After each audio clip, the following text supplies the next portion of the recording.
Hello everyone. I would just like to acknowledge before I start there is going to be a little bit of background noise due to construction that is not in my control.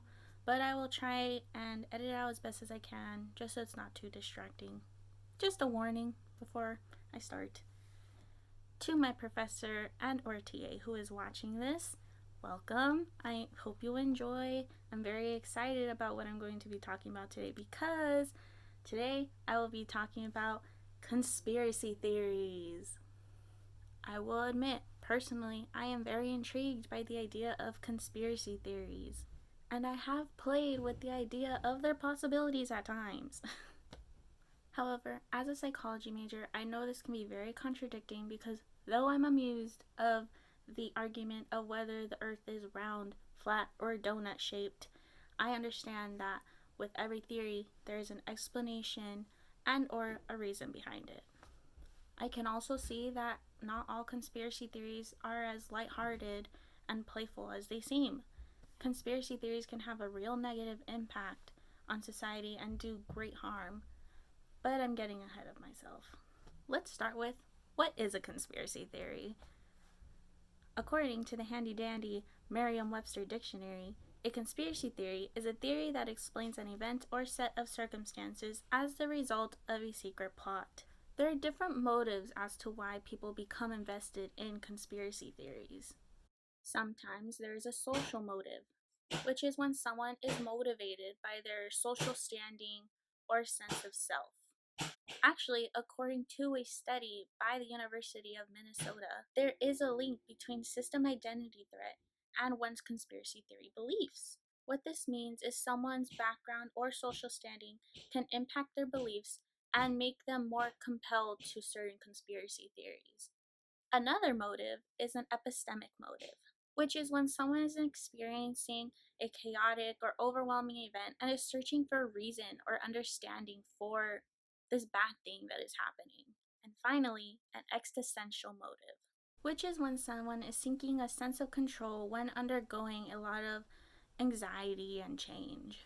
Though these different motives may seem a little different, what they all have in common is someone is seeking an explanation or blame for something that doesn't have an easy explanation or solution to maintain a sense of stability. And we see this a lot in today's world with political conflict and the pandemic, for example. When someone is suffering or undergoing an unfortunate circumstance, they are more likely to try and find a reason they are in such an unfair position.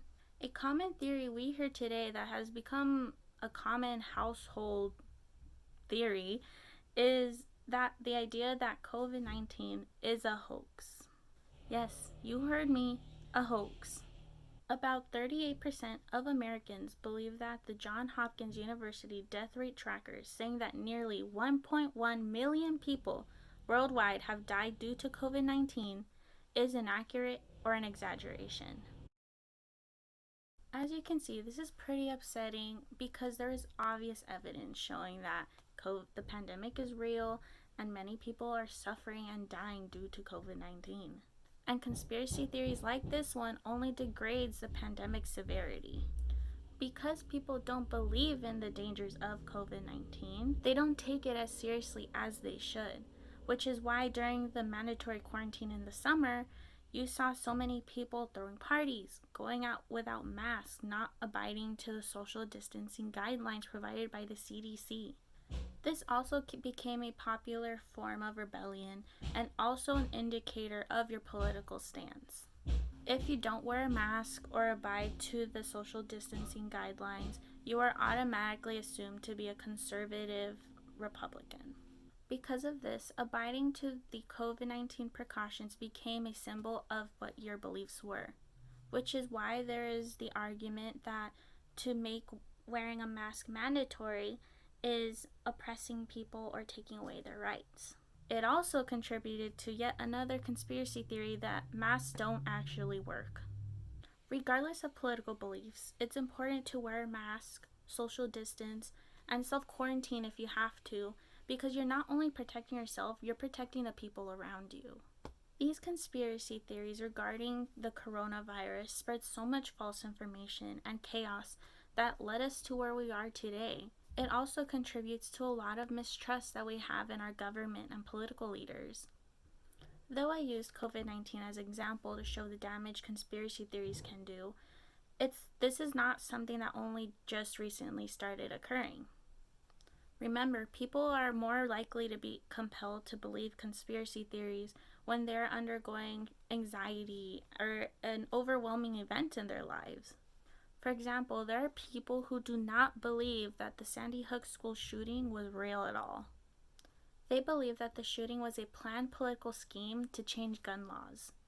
Now, there isn't much evidence to support this theory that I could find, other than it is believed that the clips provided from the shooting were all shot at different schools, which I, for one, think that's a bit of a stretch, but I don't blame them for wanting to believe it was fake. Something terrible happened with no explanation that was absolutely unbelievable. Similar to the COVID conspiracy theories, sometimes people give in to these theories as a way to cope and gain a sense of control in helpless situations. They have an epistemic motive. Though this conspiracy theory may seem non-threatening, it actually harms the people who went through the shooting. Telling them what they went through wasn't real or disregarding the trauma they faced. Now, I can go on and on about different conspiracy theories similar to these, like the theory how the government planned 9/11 or that the Holocaust was fake, but I just want to get to my point. Conspiracy theories can do more damage than we think. It's the same idea as gossiping. It spreads lies and misunderstanding. And on a higher level, it can create a lot of societal chaos and conflict, like the COVID theories did. Now, I know it's unfair of me to deliberately dismiss conspiracy theories as something that is evil, because not all conspiracy theories are as detrimental as I played them to be. No war is going to ensue trying to figure out if the Mandela effect was real. But the only caution I will leave in this video is to be wary and don't believe every theory you hear.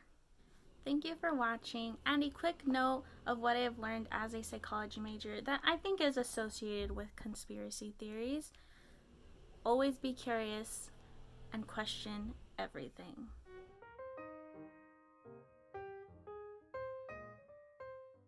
And to my professor and or TA who is watching this, I hope you enjoyed, and an A would be very much appreciated.